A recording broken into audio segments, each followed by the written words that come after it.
네, 경제 브리핑하겠습니다. 지난주에 한국은행에서 경제 성장률, 올해와 내년도 성장률에 대한 발표가 있었습니다. 지금 한국은행이 세 달에 한 번씩 경제 전망을 발표하고 있는데요.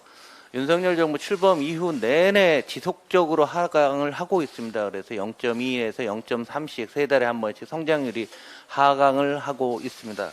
그래서 올해 1.4로 기존의 1.6에서부터 하락을 했습니다. 특히 내수도 줄고 수출도 주는 것으로 기존 전망들이 계속 하향되고 있는 그런 상황입니다. 그리고 내년도 전망도 2.4 정도를 보고 있는데요.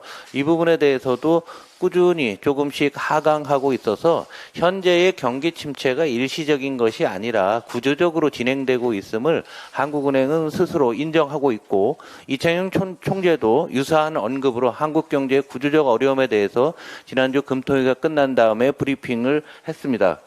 좀 전에 박광원 원내대표께서도 말씀을 드렸지만 우리 이걸 한번 보시면은 소득 분위별로 어디에 돈을 쓰고 있는가 해서 이것도 세 달에 한 번씩 나오고 있는데요. 1분위는 하위 20%입니다.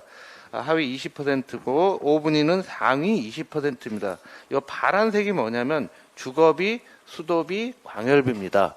이 비중이 전체 소득의 어려우신 하위 20%는 23%를 쓰는데 상위 계층 9.9, 10%밖에 안 쓰고 있다라는 게 현재 소비의 가장 중요한 측면이고요. 반면에 이 보라색으로 나와 있는 부분은 교육비입니다. 이 어려운 상황에서도 상류층들은 교육비에 많이 쓰고 있는데 저소득층 같은 경우는 교육비 비중이 매우 낮게 나오고 있습니다. 이거는 장기적으로 한국에서 교육을 통한 새로운 계급의 형성을 나타날 수 있다는 굉장히 구조적인 그런 우려 사항입니다.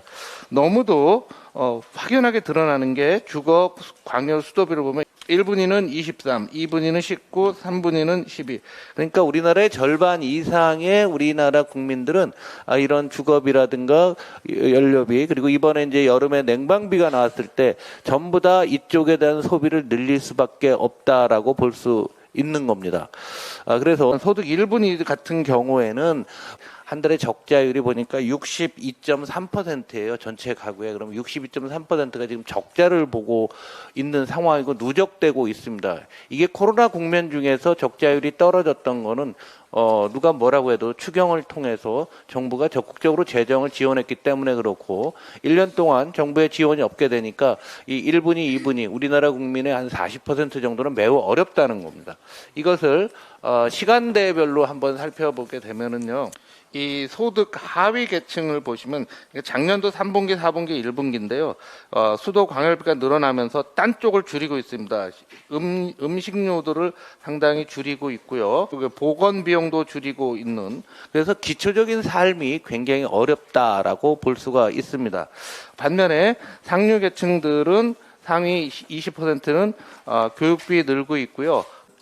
최근에 우리나라 민간 소비가 좋아지는 것은 여전히 코로나 이후에 보복 소비에 의존하고 있습니다. 그래서 우리 1분기에 결혼식이라든가 이런 것들 굉장히 좀 많이 늘었고요.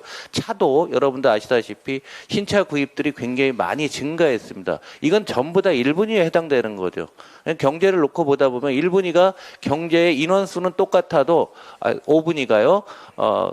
소비 씀씀이가 크기 때문에 경제 전체의 모습은 5분위 상위 20%를 따라가는 거죠. 그러니까 착시 효과가 나타나서 한국 경제가 괜찮다라고 보고 있는 겁니다. 그래서 결론적으로 말씀드리면 한국 경제는 좀 있으면 장마가 시작될 텐데요.